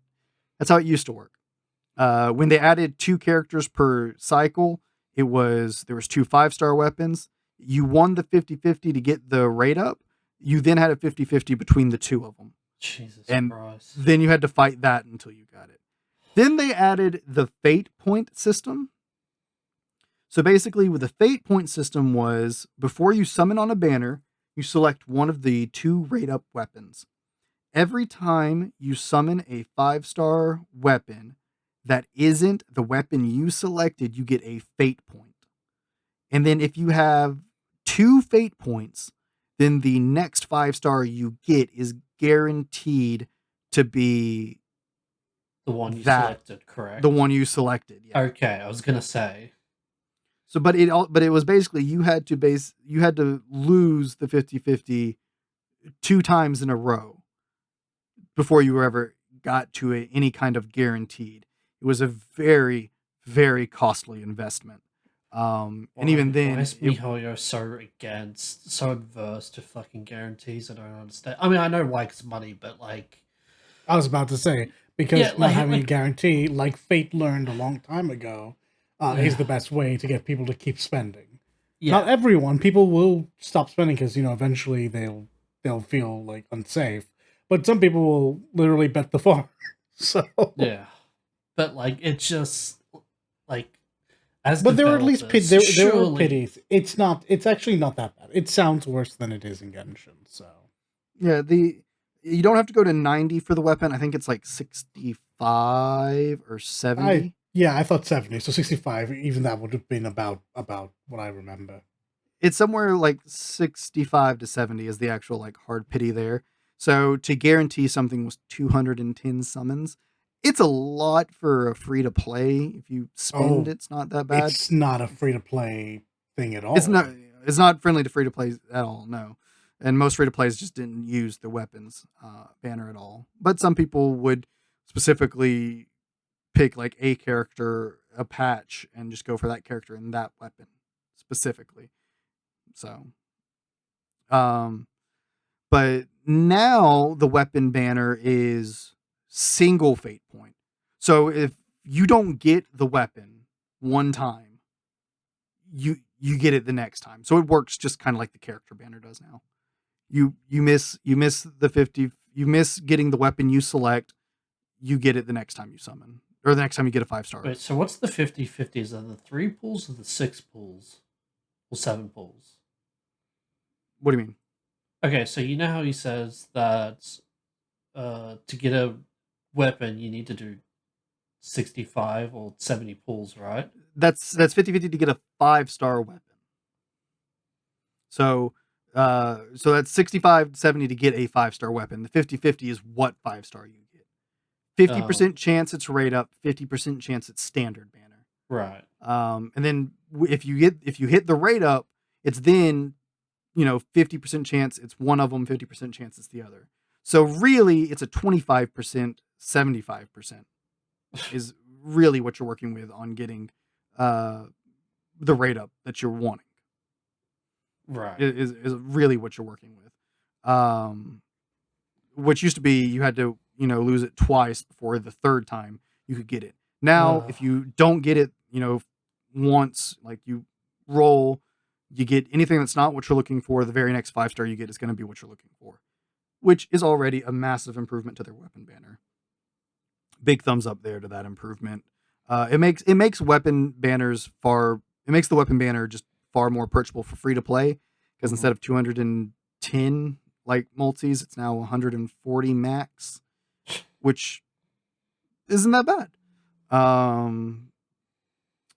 Character banner went from 50-50 to 55-45. So they technically increased your chance of getting the rate up character now on the character banners. Measly 5%. By 5%. Like the way it works is you roll on the character banner. If you get a 5-star, it's a 50-50 chance of getting the rate up or getting a standard banner. If you lose the 50-50 chance, you then have a 10% chance of it being the rate up character again. So converting it into the character that it ultimately becomes a 55-45% chance of getting the rate up character. And there's even a special animation for it if that happens. Like if you get really? Yeah, if you hit that 10% chance of it switching to the rate up character, you get a special animation where the summon animation, the lights go like that rainbow goldish for a 5-star. If you lose the 50-50, but then hit that 10%, it goes purple, like a bright like purple. You see the little wish icon like blow up and then shrink back into this bright like pinkish purple. It's very, very distinct and has a little sound effect too. And it's like, oh, I won the 50-50. Oh god, technically what that means is you lost the 50-50 but won that 10% chance of it switching. Of course. But you can still win the 50-50 and the animation doesn't change. So it's not a that animation does guarantee you got the rate up unit, but not seeing that animation doesn't mean you didn't get the rate up unit. It means you didn't lose the 50/50. So if you when you see that 5-star like standard 5-star summon, it means either you're on the guaranteed, so you're guaranteed to get whoever's rate up, or you won the 50/50, or you lost the 50/50 and then didn't hit the 10% chance. So Convoluted as all shit. That's all I yeah, gotta it say. was. Yeah, it was like, okay, Just well, make a fucking normal guaranteed system, but we all know why that they're not doing it. but I mean, they do have a normal guaranteed system. After 180 pulls, you're guaranteed the unit that's on rate up. So 18 multis. That's still a lot, but like, yeah. That's 3 more than it was in Dissidia. Yeah, it was. So wait, is this for burst weapons, or is this just weapons it was in general? for burst weapons. For burst weapons. Yeah. Burst weapons, and then when they changed how much you needed for LDs, I think. Would truly have been spoiled by Dissidia. But I mean, for the longest time, yeah, for burst weapons, because burst weapons were 15 pulls. Yeah. So it's 18 multis. That was still a lot of gems, though. It was, yeah. So yeah, I mean, that's a really minor thing, but I mean, heck, an extra 5% chance of winning, of getting the rate up character. I mean, I don't think anybody's going to turn their nose up at any extra percentage chance of getting the new characters. And no, absolutely 75%, 25%. So it making the weapon banners a bit more approachable for free to play players by not having to, being basically the same pity as like a character. There were like, it doesn't feel like a lot, but I mean, it was some really nice little quality of life things to get. So yeah, there's some nice things here. I know a lot of people will and have made the statements they're only doing this to try and brush under the rug some of the controversies and things that have been going on with Natlin and MiHoYo as a whole. That could be true, but I don't know. I don't know that I really want to touch on any of that myself. It feels a little bit out of my wheelhouse. We save that one for the next show that we do this on when you're more educated. Yeah. I'm interested to see how things go moving forward for Genshin. Like, doing this one time at anniversary, sure, that's nice. Star Rail gives us a free 10 pull every patch, minimal. Give us an absolute crap ton of free currency with every event and thing going on in that game. The amount of like currency between the two is just not comparable, or hasn't been comparable in terms of what they give out. We'll see going forward if Genshin continues to front load how much free currency is in Natlin in their content going forward. It sucks that they don't retroactively do something to give more in the earlier game. But oh well. I mean, if they make strives to improve going forward, that's the least I can ask, I guess. Sure. So it'll be interesting to see if they continue to give nicely. If they do actually start updating the standard banner with more units like they say they are, that would be nice. Whether they be existing, new, whatever, remains to be seen. That would be nice just to have.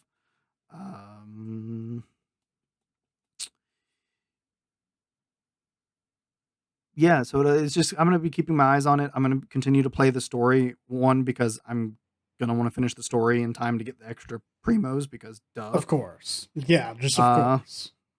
But also because, that's my one major attachment to Genshin at this point, is I do really like the story and the like world building and lore, and I want to know where the story ends. I want to know where it goes. I want to see what happens.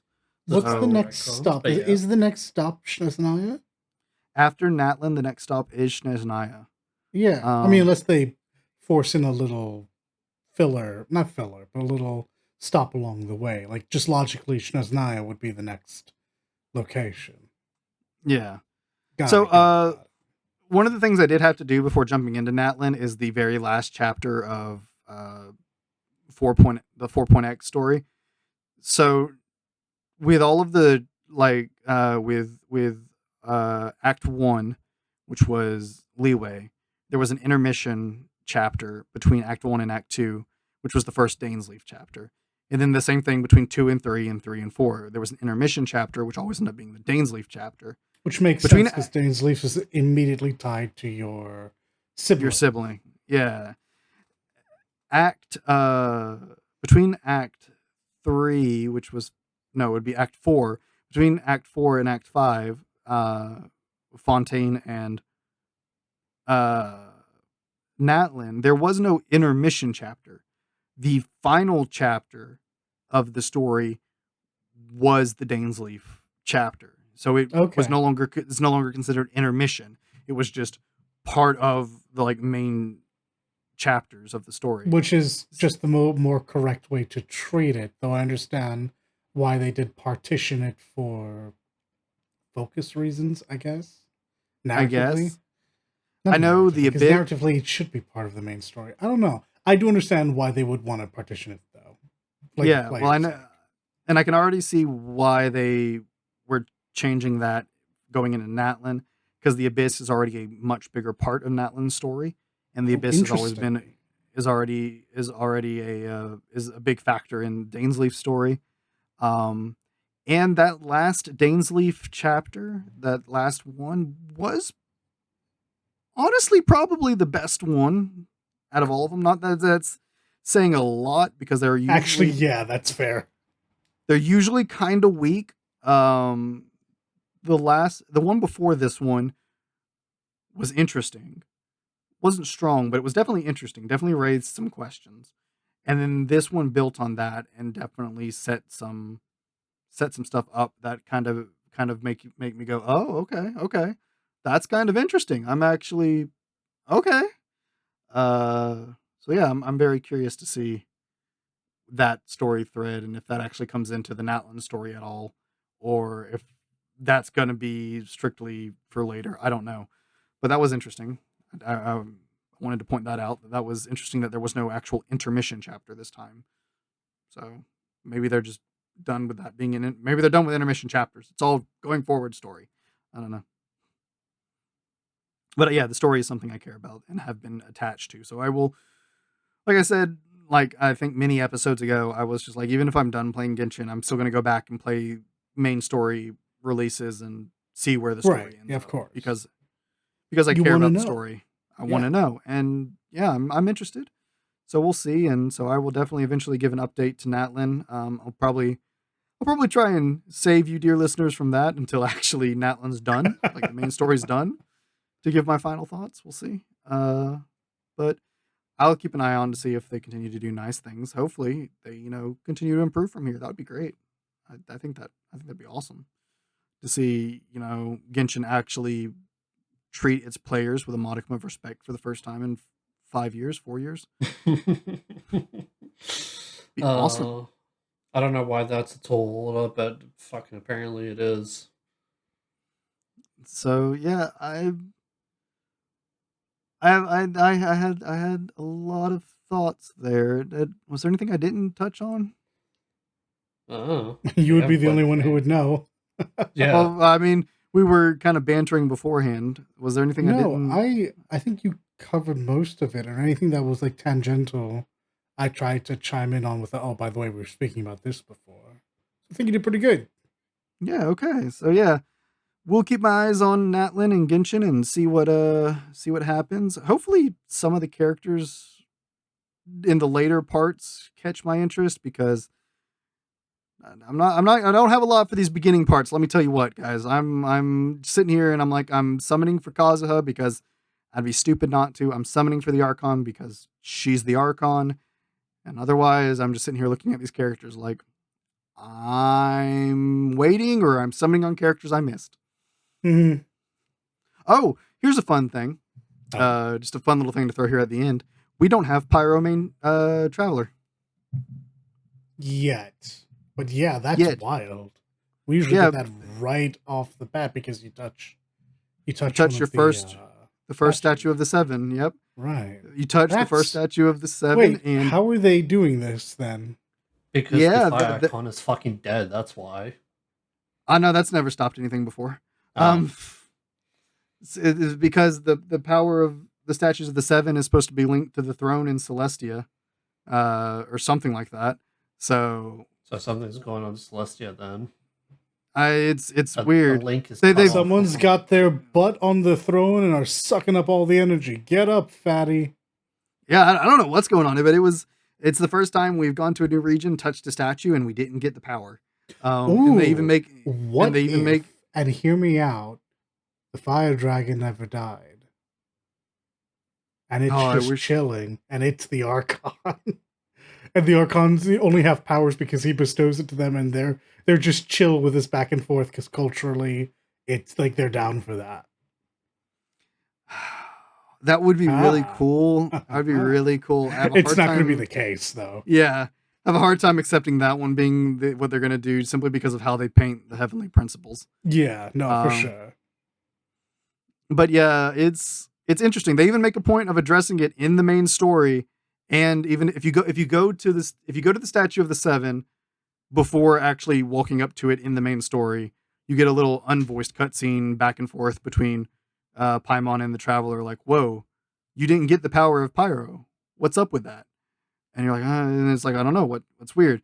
And then they address it if you get there in the main story about, yeah.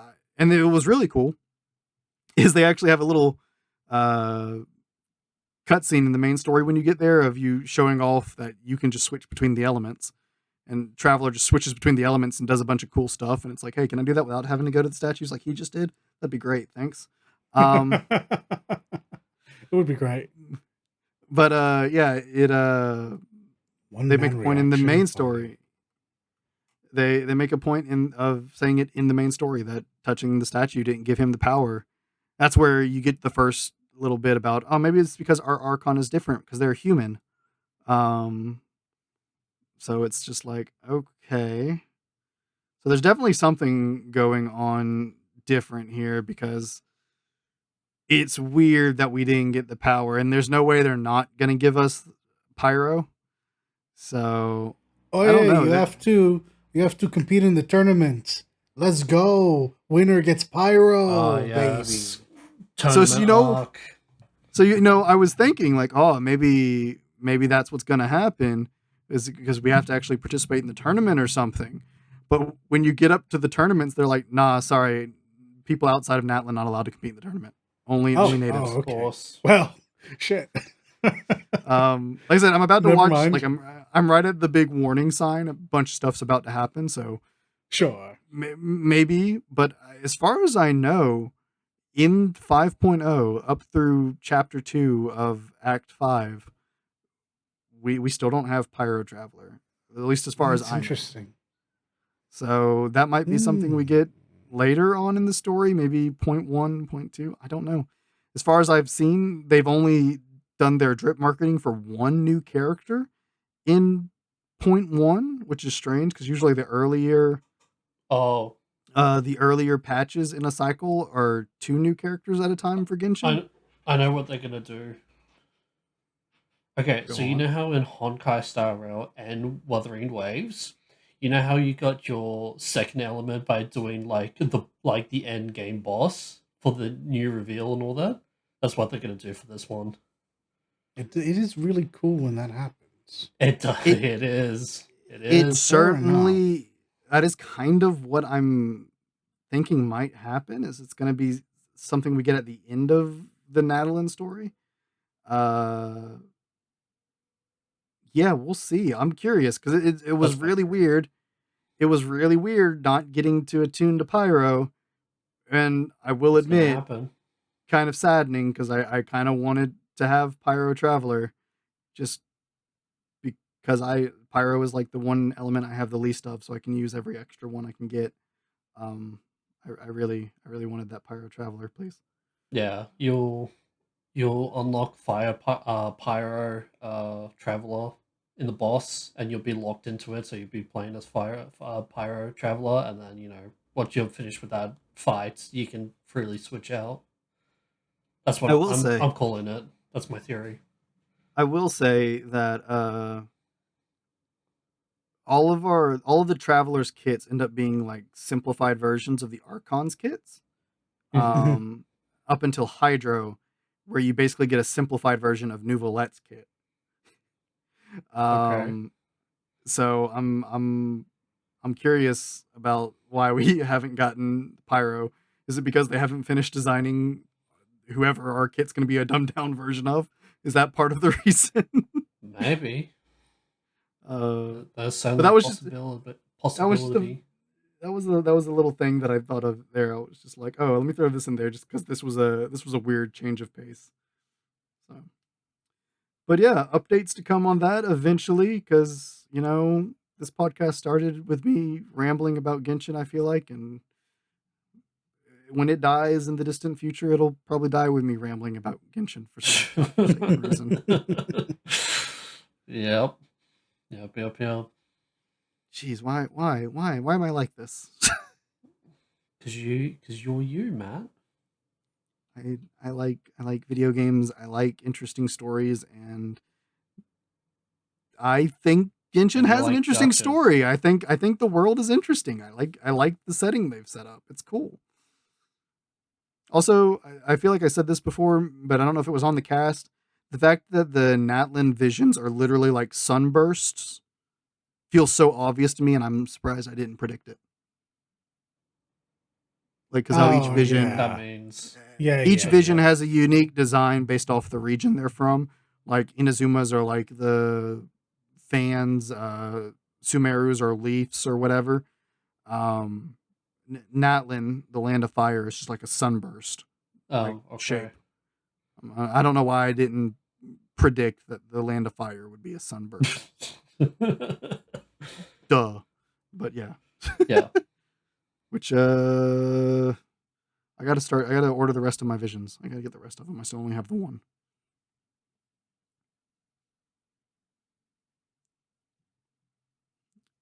Anywho, so with all that being said, that has been enough, more than enough of me rambling about Genshin for one day. Listeners, thank you for listening to me ramble about Genshin for, the 100,000th time. I'm sorry. No, he's not. I'm sorry.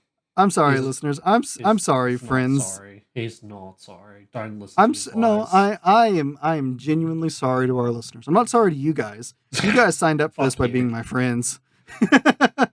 You guys signed up for this by being my friends. They didn't sign up for this. They signed up for video game talk, and technically this is video game talk, but not what they were thinking. I'm sure. Listeners, I appreciate you. We all appreciate you. Thank you for listening, and if you enjoyed it, or you want to support us in some way, share the cast. Let them know about this awesome place right here where we talk about video games. Maybe don't mention that we ramble about Genshin as much as we do, because they'll probably turn away real quick. But tell them about everything else. We would greatly appreciate that. Anything you gents want to add in there before I wrap us up? I don't think so. Pretty good. I do. Clay Obscure Expedition 33 looks good. Oh, okay. Yeah, no, that's fair. It does. Yeah, I just want to add that in. Off topic, but Yep. That's fair. We'll probably touch on that some more next time, because I'm sure next time we'll have plenty more to talk about in regards to things like that. So, All right. Well, listeners, again, we thank you, and we will see you in the next one, whatever that ends up being. And until then, peace. Take care. Oh, everyone. By the way, hold on. I'm bad at this, guys. I'm bad at this. Whoa. Yeah. I'm sure our listeners. Floor, bats. I know. I'm sure our listeners were like, hold on, something's not right here. Yeah, Genshin screwed my mind up. Dang it. Hey, go follow us on the social medias. Twitter, Celestia Radio PD. It's over there. leave thoughts, comments, and all that stuff below. Comment section, YouTube, Spotify. We would appreciate it. And of course, Ask CRP, where you can leave your suggestions, feedback, topic ideas, questions, all that stuff. It is always appreciated. We will keep our eyes out for it, and maybe we will use it in episode. Okay, there's that ending spiel that I always do. Now wrap it up. Go ahead, guys. The Genshin brain rot is real. Goodbye, everyone. Goodbye.